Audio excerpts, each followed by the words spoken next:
So నిన్న మనం చూసుకున్నట్లయితే ప్రధాని మోడీ గారు ఏదైతే ఈడీ అవినీతి నిరోధక శాఖ వసూలు చేసిన డబ్బులన్నీ కూడా పేదలకైతే ఇస్తామని చెప్పారు కదా. అయితే దానికి సంబంధించి ఎంత అమౌంట్ ఏంటి ఉంది, ఇప్పుడు ప్రజెంట్ ఇప్పటి వరకు ఎంత అమౌంట్ ఉంది ఏంటనేది ఇప్పుడు ఈ రోజు అయితే అప్డేట్ అయితే ఇచ్చారన్నమాట. ఈడీ తోడిన సొమ్మంతా కూడా పేదలకే అని చెప్పారు. అయితే దీంట్లో భాగంగా అవినీతి పరుల భరతం పట్టిన ఎన్ఫోర్స్మెంట్ డైరెక్టరేటు 1.25 లక్షల కోట్ల నగదునైతే ఆస్తులు అయితే స్వాధీనం చేసుకుందనమాట.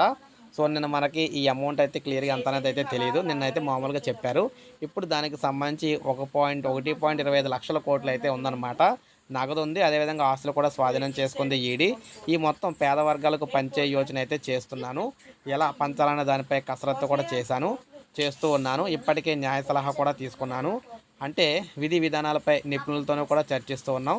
అవసరమైతే చట్ట సవరణ కూడా సిద్ధమే అని చెప్పేసి మోడీ గారు అయితే తెలియజేశారు. సో దీన్ని బట్టి మనం చూసుకున్నట్లయితే దాదాపు 1,25,000 అంటే 1.25 లక్షల కోట్లు అయితే ఆస్తులు నగదైతే ఉందన్నమాట.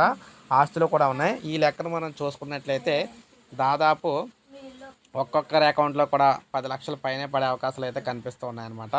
ఎవరైతే గతంలో ప్రధాని మోడీ గారు అయితే అన్నారు ఒక్కొక్కరికి 10 లక్షల రూపాయలు అయితే అవినీతి సొమ్ము అయితే వేస్తామని. అయితే ఇప్పుడు దీన్ని అమలు చేసేందుకు రెడీ అయితే అవుతున్నారన్నమాట.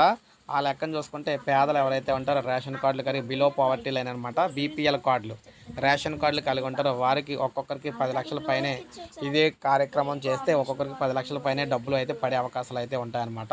సో ఇది మనకి లేటెస్ట్ అప్డేట్. ఎవరైతే ఇలాగా ఈ పథకం నచ్చిందనుకుంటారో ప్రతి ఒక్కరు ఒక లైక్ చేయండి. సబ్స్క్రైబ్ చేసుకోకపోతే మన ఛానల్ సబ్స్క్రైబ్ చేసుకుని